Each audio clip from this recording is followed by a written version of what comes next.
क्यों 7 भाइयों ने अपनी ही बहन को मारकर उसका मांस खाया। बहुत पुराने समय की बात है। एक गांव में एक परिवार रहता था जिसमें 7 भाई और एक बहन थी। उनके माता पिता जल्दी ही गुजर गए तो बच्चों ने भी जल्दी ही व्यावहारिक काम सीख लिया। सातों भाई अपनी बहन से बहुत प्यार करते थे। बहन भी अपने जान से प्यारे भाइयों का बहुत ख्याल रखती थी। इसी तरह समय बीतता गया और एक दिन जब सातों भाई शिकार पर गए थे, शाम होने को चली थी, तभी बहन उनके लिए भोजन तैयार कर रही थी। जब वह सब्जी के लिए हरी साग काट रही थी, तभी चाकू की तेज धार से उसकी उंगली कट गई और खून बहने लगा। पहले तो वह घबरा गई, लेकिन खुद को संभाला। उसने सोचा, अगर भाइयों को पता चला तो बहुत परेशान होंगे, मुझे उन्हें यह बात नहीं बतानी चाहिए। उसने जल्दी से बहते खून को अपनी ओढ़नी से पोंछना चाहा, किंतु उसे लगा कि अगर भाई ध्यान से देखेंगे तो उन्हें पता चल जाएगा। बहुत सोच विचार के बाद जब उसे कुछ समझ न आया तो उसने अपना बहता हुआ खून उसी साग से पोंछ लिया जिसकी वह सब्जी बनाने जा रही थी। जब शाम को सातों भाई घर लौटे तो बहन ने सभी के लिए खाना परोसा। आज का साग इतना स्वादिष्ट था कि सातों भाई अपना उंगलियां चाटते रह गए और बोले, बहन आज की साग तो लाजवाब बनी है, ऐसा स्वाद पहले कभी नहीं आया। बहन उनकी तारीफ सुनकर मुस्कुरा उठी। उसने सोचा कि चलो भाई खुश हैं, यही बहुत है। लेकिन बात यहीं खत्म नहीं हुई। अगली सुबह जब सातों भाई शिकार के लिए जंगल गए तो उसी बात पर चर्चा छिड़ गई कि बहन ने साग में ऐसा क्या डाली थी कि उसका स्वाद इतना लजीज था। सबने तय किया कि आज इसके बारे में बहन से जरूर पूछेंगे। शाम को सातों भाई जल्दी घर लौट आए तो देखा बहन खाना बना रही है। तब बड़ा भाई उसके पास जाकर बोला, बहन तुमने कल साग में ऐसा क्या डाली थी कि उसका स्वाद बहुत ही अनोखा था। बहन पहले तो बात को टालने की कोशिश की, लेकिन बड़े भाई के बार बार पूछने पर उसने बता दिया, उसकी एक उंगली कट गई थी और उसने अपना बहता हुआ खून उसी साग में मिला दिया था। जैसे ही यह बात छहों भाइयों के कानों तक पहुंची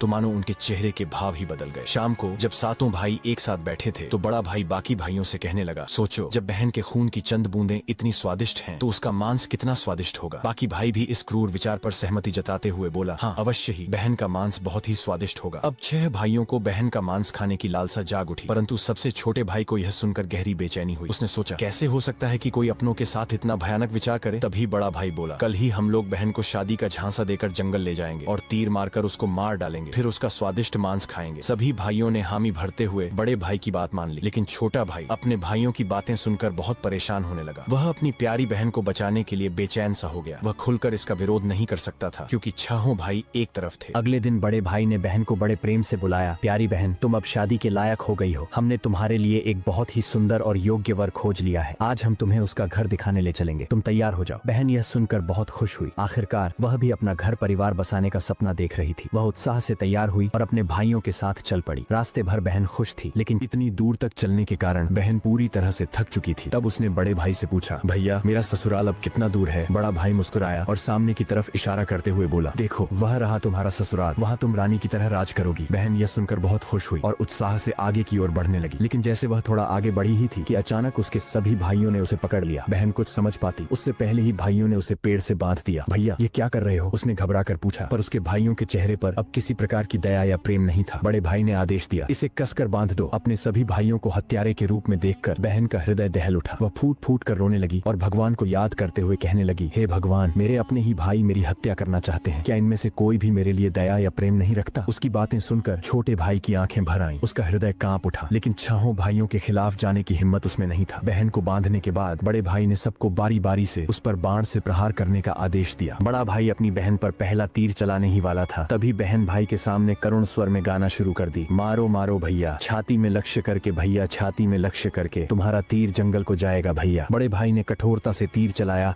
लेकिन निशाना चूक गया। इसके बाद दूसरा भाई तीर चलाने को आगे बढ़ा। बहन ने पुनः वही करुण गीत गाया। दूसरा भाई भी निशाना साधने में असफल रहा। एक एक करके सभी 6 भाइयों ने अपनी बहन को मारने की कोशिश की, परंतु हर बार उनका निशाना चूक जाता। अब सबसे छोटे भाई की बारी थी। सभी भाई उस पर चिल्लाते हुए बोला, पूरी ताकत से तीर चलाना, बहन को एक ही वार में मार डालना। अगर तुम असफल रहे तो हम तुम्हें भी जिंदा नहीं छोड़ेंगे। छोटे भाई के लिए यह स्थिति असहनीय थी। वह अपनी बहन से अत्यधिक स्नेह करता था। बहन ने जब छोटे भाई की जान खतरे में पड़ते देखी तो उसने मन ही मन निर्णय कर लिया, वह अपनी प्राण त्याग देगी, लेकिन अपने सबसे प्रिय भाई को मरने नहीं देगी। उसने मन ही मन ईश्वर से प्रार्थना की, हे भगवान, मेरे इस छोटे भाई का तीर मेरी छाती भेदने में सफल हो जाए, ताकि इसे इन पापी भाइयों के हाथों मरना न पड़े। फिर उसने करुण स्वर में वही गीत गाई, मारो मारो भैया, छाती में लक्ष्य करके भैया, छाती में लक्ष्य करके, तुम्हारा तीर मेरी छाती को भेद जाए भैया। छोटे भाई की आंखों से अश्रुधारा बहने लगी, पर वह मजबूर था। उसने कांपते हाथों से तीर चलाया। तीर बहन की छाती में गहराई से उतर गया। वह दर्द से कुछ देर छटपटाती रही और फिर उसकी आंखें हमेशा के लिए बंद हो गईं। 6 भाइयों ने अपनी कुटिल योजना को सफल होते देखा तो उनके चेहरे पर क्रूर मुस्कान आ गई। अब 6 भाइयों ने मिलकर बहन के शव को टुकड़ों में काट डाला। बड़े भाई ने छोटे भाई को जंगल से लकड़ी और पानी लाने को कहा। छोटा भाई भीतर ही भीतर बहुत ही ज्यादा चिंतित था। उसकी आंखों के सामने उसकी प्रिय बहन की शव को टुकड़ों में काट उसके मांस को पकाया जा रहा था, लेकिन वह असहाय था। जब वह जंगल गया तो पानी और लकड़ियों के साथ कुछ मछलियां और केकड़े भी ले आया। उसने मन ही मन सोचा, मैं अपनी बहन का मांस नहीं खा सकता, लेकिन अगर मैंने विरोध किया तो ये निर्दयी भाई मुझे भी मार डालेंगे। जल्द ही चावल और मांस तैयार हो गया और भोजन परोसा गया। सभी भाई मांस खाने के लिए उत्सुक थे। छोटे भाई ने चुपके से अपने खाने की जगह एक गड्ढा खोद रखा था। जैसे ही उसकी थाली में बहन का मांस परोसा गया, उसने बिना किसी को दिखाए मांस को गड्ढे में डाल दिया और मछली केकड़ा खाने लगा। बाकी के सभी भाई अपनी बहन की हड्डियां चबा रहे थे। जब सभी का पेट भर गया तो बड़े भाई ने छोटे भाई से कहा, अब यह जूठन साफ करो। छोटे भाई ने बहन की हड्डियां व बाकी अंगों को इकट्ठे किया और चुपके से उसी गड्ढे में डालकर मिट्टी से ढक दिया। समय बीतता गया। उस जगह से एक बांस का पौधा उग आया और धीरे धीरे वहाँ बांसों का समूह बन गया। फिर एक दिन एक संत वहाँ से गुजर रहे थे, तभी उनकी नजर बांस के समूह पर पड़ी, जो कि बहुत बड़ी और घनी थी और ये बाकी बांसों से थोड़ा अलग प्रतीत हो रहा था। तो संत ने सोचा, क्यों न बांस से एक वाद्य यंत्र बनाया जाए जिससे मैं गांव में घर घर बजाकर भिक्षा मांग सकूं। तो उन्होंने एक बांस काट लिया और उसे अपने साथ ले गए। संत ने उस बांस से सारंगी नामक एक वाद्य यंत्र बनाया। वे उसे बजा बजा कर दिन भर लोगों के घर जाकर भिक्षा मांगते और बदले में खूब सारा उपदेश देते थे। एक दिन संत भिक्षा मांगते हुए उसी गांव में जा पहुंचे जहां वे 7 भाई रहते थे और अब तक 6 भाइयों का विवाह हो चुका था, लेकिन 7वां भाई अब भी अकेला था। वह अपनी बहन के दर्द को भूला नहीं था और इसीलिए उसने विवाह भी नहीं किया। जब संत बड़े भाई के घर पहुंचे, जैसे ही उन्होंने आंगन में कदम रखा, उनके सारंगी ने खुद ही गाना शुरू कर दिया, नहीं बजोरे सारंगी, यही है दुश्मन सबसे बड़ा। बड़े भाई के घर नहीं बजोरे सारंगी, दया प्रेम सब छोड़कर रिश्ते में यही दाग लगाया। ये सुनते ही बड़े भाई के पसीने छूटने लगे। वह आवाज सुनकर तुरंत भाप गया कि ये तो मेरी बहन की आवाज है, जिसे हम 7 भाइयों ने बहुत साल पहले मारकर खा गए थे। वह सोच सोच कर परेशान हो रहा था कि कहीं अगर गांव वाले को सच्चाई का पता चला तो क्या होगा। उसने तुरंत अपनी पत्नी से कहा, जल्दी से योगी को भिक्षा देकर विदा करो। योगी बिना कोई प्रश्न किए भिक्षा लेकर वहाँ से आगे बढ़ गया। इसके बाद योगी बारी बारी से 6 भाइयों के घर पहुँचे। हर बार जैसे ही वे किसी भाई के आंगन में कदम रखते, सारंगी फिर वही करुण गीत गाने लगता, नहीं बजोरे सारंगी, यही है दुश्मन सबसे बड़ा, इन पापी भाइयों के घर नहीं बजोरे सारंगी। सभी भाई बहुत परेशान होने लगे, इसलिए एक के बाद एक सभी भाइयों ने अपनी पत्नी से कहा कि तुरंत योगी को भिक्षा देकर विदा कर दो। अंत में योगी सबसे छोटे भाई के घर पहुंचे। जैसे ही योगी ने उसके द्वार पर कदम रखा, सारंगी ने अपनी धुन बदल ली और एक नई मधुर संगीत बजने लगी, बजो रे बजो सारंगी, मेरे सबसे छोटे भाई के घर, मन की बात मन में छुपाकर युग युग से रख रहा है, बजो रे बजो सारंगी, यही है मेरे सबसे प्यारे भाई का घर। ये सुनकर छोटा भाई चौंक गया और सोचने लगा, ये तो मेरी बहन की आवाज जैसी प्रतीत हो रही है। फिर मन ही मन सोचा, नहीं नहीं ये मेरा भ्रम है। लेकिन संगीत को बार बार दोहराने के बाद वह अजीब सा महसूस करने लगा। उसने तुरंत योगी को सम्मान पूर्वक अपने घर में बैठने के लिए कहा। छोटे भाई ने योगी का खूब सम्मान और जलपान से स्वागत किया। फिर उसने उनसे सारंगी की कहानी पूछी। योगी ने उसे बताया कि यह वाद्य यंत्र एक विशेष बांस से बना है, जो एक अज्ञात जगह पर जंगलों के बीच से उगे बांस के समूह से लिया गया था। ये सारंगी से उत्पन्न संगीत और योगी की बात सुनकर छोटा भाई सोच में पड़ गया और मन ही मन विचार करने लगा कि हो सकता है इस सारंगी से मेरा कोई गहरा संबंध हो। फिर छोटे भाई ने योगी से विनती की, कृपया यह सारंगी मुझे दे दीजिए, मैं इसे हमेशा अपने पास रखूंगा। योगी ने सहानुभूति से उसकी ओर देखा और बिना कोई सवाल किए वह सारंगी छोटे भाई को सौंप दिया और वहाँ से चला गया। योगी के जाने के बाद छोटे भाई ने सारंगी को एक पवित्र स्थान पर रख दिया। उसने उसे धूप दीप जलाकर सम्मान दिया जैसे वह कोई पूजनीय वस्तु हो। लेकिन कुछ ही दिनों में उसने अपने घर में एक अजीब सा बदलाव महसूस किया। हर दिन जब वह काम से लौटता तो देखता कि घर के सारे काम हो चुके हैं,